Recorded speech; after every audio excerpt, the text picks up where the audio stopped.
بسم اللہ الرحمن الرحیم۔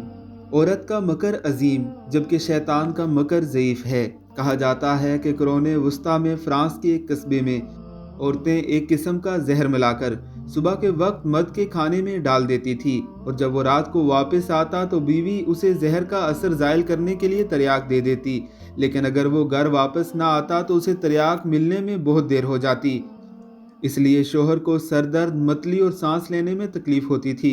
اس کے علاوہ بے چینی بھی حد سے بڑھ جاتی، اور جتنی دیر وہ گھر آنے میں دیر کرتا، زہر کا اثر دگنا ہوتا جاتا۔ جیسے ہی وہ گھر واپس آتا تو اس کی بیوی اسے بغیر علم کے تریاک دے دیتی، اور چند ہی منٹوں میں اس کی حالت بہتر ہو جاتی۔ مردوں کا خیال تھا کہ ان کا زیادہ دیر گھر سے باہر رہنا ان کے لیے نقصان دہ ہو سکتا ہے، اس لیے مرد زیادہ وقت گھر گزارتے اور بیوی کو زیادہ وقت دیتے تھے۔ ایڈیل خاوند کو قابو کرنے کی پرانی تکنیک تھی۔ عورت کا مکر بہت طاقتور ہے۔ اللہ نے عورت کے مکر کو عظیم فرمایا ہے۔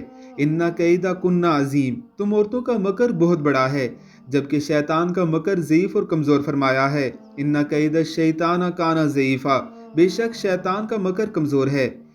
ہم کہہ سکتے ہیں کہ شیطان کا ڈسا شفا پا سکتا ہے، مگر عورت کا ڈسا پانی بھی نہیں مانگتا۔ اب یہاں عورت سے مراد ہر عورت نہیں، مگر اتنا ضرور ہے کہ کوئی بھی عورت مکر کرے تو بادشاہوں کی عقل نکال سکتی ہے۔ اللہم انا اعوذ بک من فتنۃ النساء وعذاب القبر۔